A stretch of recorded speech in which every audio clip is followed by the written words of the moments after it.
Bonjour et bienvenue. Alors aujourd'hui, on va faire un tirage sentimental. On va utiliser le Magic Luna, peut-être d'autres oracles, je ne sais pas encore. On va voir quel est le message pour vous aujourd'hui. Alors,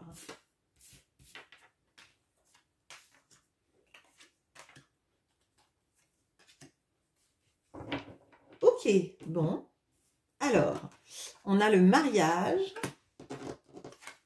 on a l'hiver, on a l'argent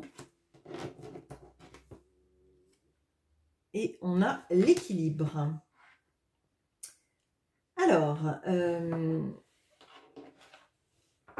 là, on a une situation d'engagement, d'envie d'engagement d'un couple.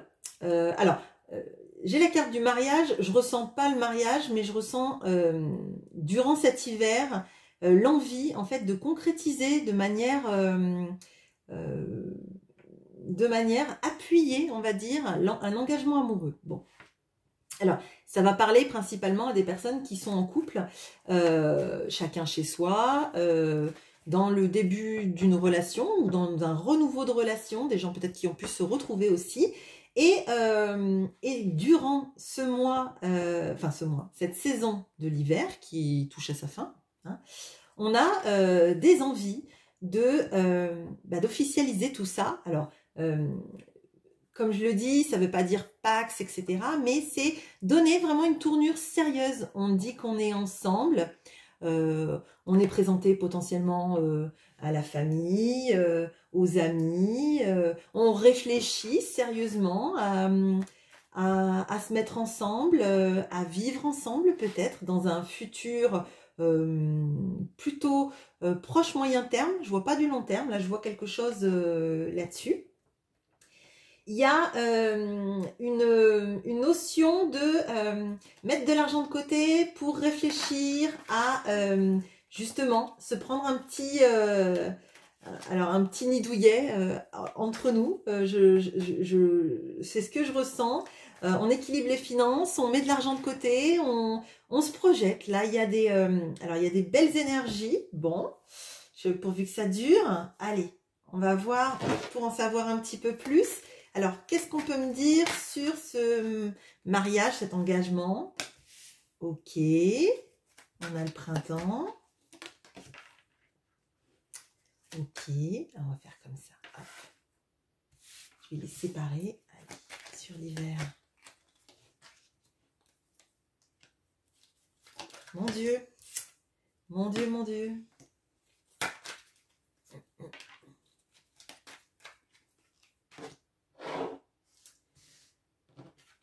Ok, alors, bon, les cartes sont belles. On va voir qu'il y a un petit choix, il y a alors pas un petit couac, mais je dirais un petit positionnement à avoir. Bon, alors, effectivement, je vous ai dit, il y a cette proposition d'engagement qui arrive pendant l'hiver, en ce moment, on va dire, hein, jusqu'au 21 mars. Et on voit là que ça va se concrétiser au courant du printemps, hein. Cet engagement, il y a quelque chose de beau, hein. Là, moi, j'ai des énergies très belles on croit qu'on a une chance, en fait. On croit qu'il y a plein de possibilités, de belles choses qui peuvent arriver. Il y a une sorte de bouffée d'air pur, j'ai envie de dire, et d'espoir. C'est vraiment ce que je ressens. C'est beau, en fait. Là, ce que je ressens, c'est que cette rencontre-là,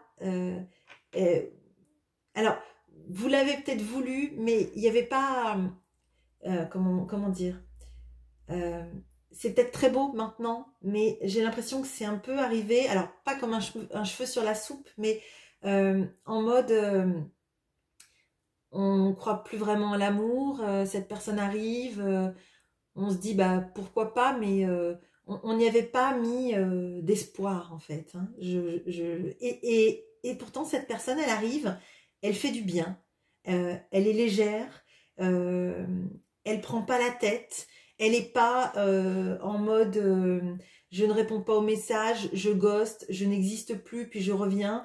Il y a quelque chose de l'apaisement du cœur et de se sentir alors en sécurité affective, je dirais. Et à tel point qu'en fait, c'est comme si c'était quelqu'un qu'on n'espérait pas dans sa vie, on n'espérait plus que quelqu'un puisse réagir comme ça. On se disait que potentiellement on retombait toujours sur des histoires un peu bizarres, décevantes à la fin. Et puis cette personne, ben, on dirait qu'elle sort de nulle part et finalement elle est apaisante, elle est droite, elle est sincère, elle en fait pas trop, elle est pas tout le temps dans un conflit égotique. On voit que elle aime faire plaisir pour vous faire plaisir, pas pour se faire plaisir à elle. Elle attend pas forcément rien, quelque chose en retour. Bon, hormis du respect, mais ça, je pense que c'est acquis. Et vous avez l'impression que on vous l'a mis sur le chemin pour vous faire comprendre plein de choses et pour vous apaiser votre cœur. Bon. Là, alors j'ai l'impression que cette personne, elle veut, alors bon, je le dis, elle veut alors, vous mettre à l'abri de tout ce qui est problème financier, etc.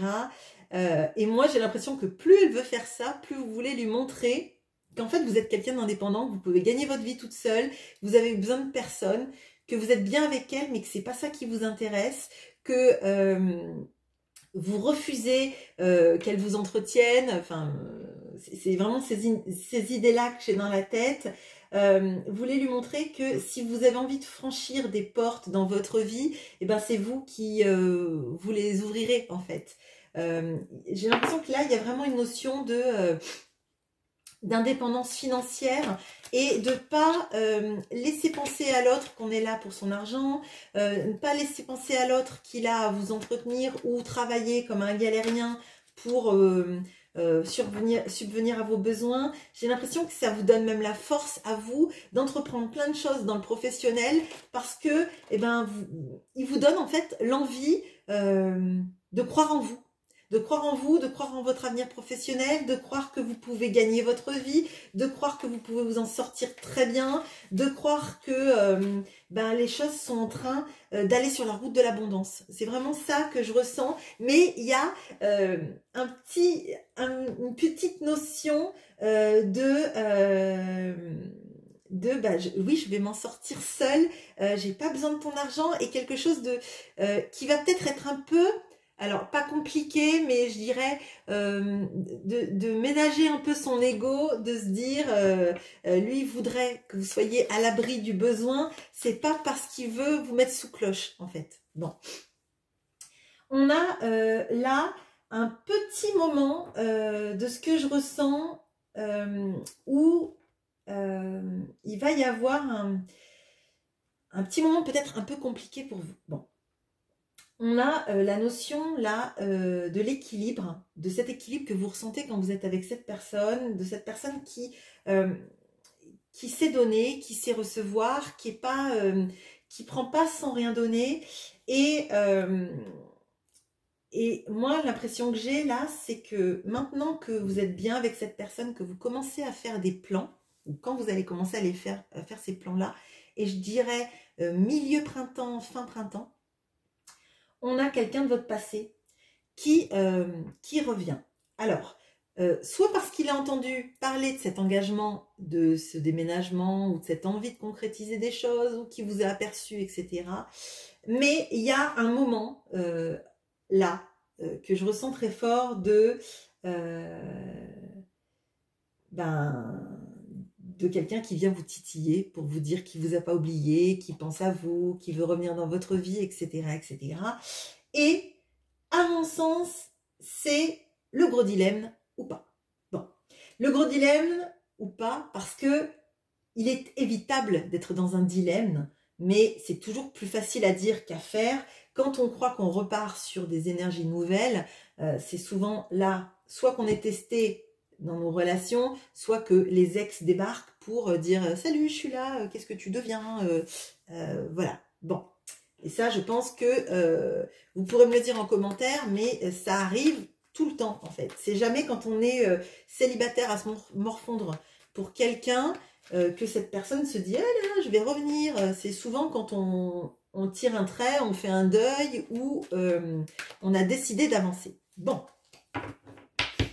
Alors, quel est le conseil que va nous donner l'oracle Magique Luna pour vous?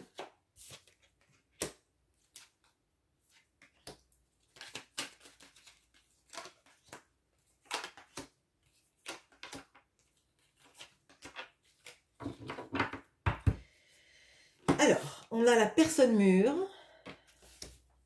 on a l'amour toxique, on a l'héritage, on a la construction, on a la trahison et on a l'investissement. Alors, bon. Donc effectivement, là, il y a beaucoup de choses qui vont se passer. A fortiori, on a quand même quelqu'un qui est très instable. À mon avis, votre ex là qui tente de revenir, c'est quelqu'un qui est instable. Alors, c'est marqué amour toxique, je ne le sens pas. En toute honnêteté, comme un amour toxique. Je le sens surtout comme quelqu'un qui est toxique vis-à-vis de lui-même. Parce que c'est quelqu'un qui ne supporte pas la mise en concurrence, qui ne supporte pas de perdre, qui ne supporte pas de ne pas se sentir aimé, de se sentir rejeté. Mais c'est quelqu'un qui, si vous avez opté pour un autre choix de vie, c'est parce que cette personne potentiellement ne vous a pas nourri de tous les éléments nécessaires à une relation saine, équilibrée et équitable. Donc moi ce que je ressens là, c'est qu'on a quelqu'un effectivement qui revient parce qu'il sait que peut-être que vous lui manquez, ça c'est fort probable, hein.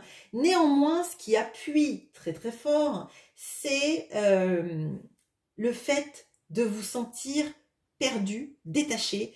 Alors, peut-être que c'est quelqu'un qui ne le voit pas dans la vraie vie, mais je crois qu'énergétiquement parlant, on le sent, on sent ce sort de détachement de l'autre. Ça me paraît très fort là. La question qui va se poser pour vous là, ça va être qu'est-ce qui vaut le coup pour vous? Qu'est-ce qui vous fait du bien? Qu'est-ce qui vous permet d'être équilibrée, d'être heureuse et de vous d'aller dans quelque chose de la construction et de la création de votre vie? Est-ce que c'est cet ex qui n'est pas équilibré, hein, clairement, il revient, il va peut-être jouer de la sérénade, hein, clairement, mais c'est quelqu'un qui n'est pas équilibré. C'est quelqu'un qui est trop dans ses blessures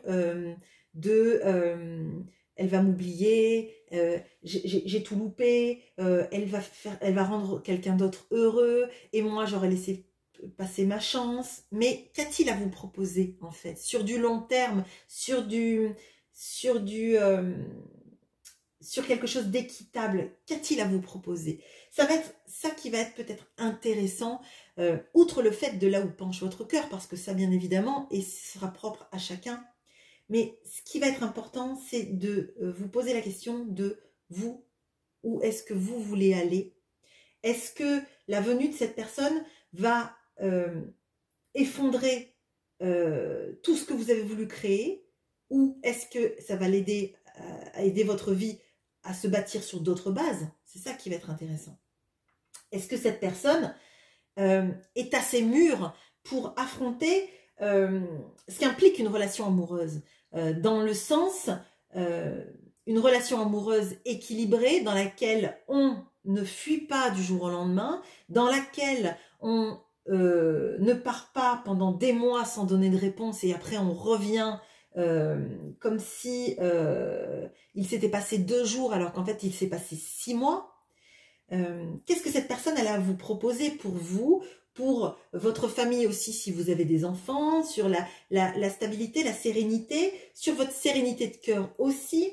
Qu'est-ce que cette personne elle a à vous proposer qui vous fasse du bien tout simplement, et qui lui fasse du bien à elle aussi, parce que je vais pas tirer à boulet rouge sur cette personne. Elle a peur d'avoir loupé sa vie, elle a peur de vous avoir perdu, potentiellement elle peut se déclarer, mais est-ce qu'elle se déclare parce qu'elle est jalouse de votre vie amoureuse maintenant que vous êtes en train de construire, que vous êtes en train peut-être de vous reconstruire, de créer quelque chose, de créer peut-être même une vie, une famille recomposée. Qu'est-ce qui va être intéressant pour vous? Qu'est-ce qui va vous faire du bien à vous? C'est ça en fait. Parce que cette personne, elle fait ses choix. Elle fait ses choix. Actuellement, elle fait des choix quand même très égotiques parce que pour moi, motivée par la jalousie, motivée par la sensation de perte, elle peut se sentir trahie du fait que vous arriviez à refaire sa vie alors que elle, non. Et pourtant, je pense que cette personne, elle, a essayé de plaire et de séduire pour se prouver qu'elle était aimable, hein, on va dire. Mais là, le focus, il faut qu'il se tourne sur vous, en fait. Hein. Il faut qu'il se tourne sur vous et sur ce qui vous fait du bien, ce qui vous rend heureuse. À mon sens, vous avez plein d'ingrédients qui sont beaux pour une vie plus tard, mais il n'y a que vous, à l'intérieur de vous, qui savez si, quand cette personne va arriver, revenir dans votre vie, est-ce que c'est motivé par son ego, par son envie de vous avoir, et qu'une fois que vous aurez rompu avec cette personne qui vous offre un nouveau départ, on va dire, est-ce qu'elle va pas partir en courant, en fait? Je crois que c'est intéressant de se poser vraiment la question et de faire comme dans la chanson de Claude François, même si tu revenais. Allez, je repars dans les vieilles chansons. Mais il y a de ça. En fait, soyez juste avec vous-même. On a la justice divine qui est tombée là. Et soyez juste avec vous-même, en fait. Ne portez pas la responsabilité du fait que l'autre soit malheureux. Je crois que lorsque vous pleuriez la non-communication de cette personne, le fait que cette personne puisse peut-être essayer de séduire d'autres personnes, soit dans d'autres schémas de vie, bah vous avez pleuré toute seule en fait. Et vous êtes reconstruite toute seule. Et là, si vous en êtes là, si vous avez l'impression qu'enfin, il y a des pièces de puzzle qui se mettent en place dans votre vie, choisissez ce qui vous fait du bien, tout simplement. Mais pour vous, pas dans une envie de sauver l'autre de son malheur. Sauvez-vous vous-même en fait. Voilà ce que j'ai pour vous. J'espère que ce tirage vous aura parlé et je vous souhaite une très bonne journée. À bientôt.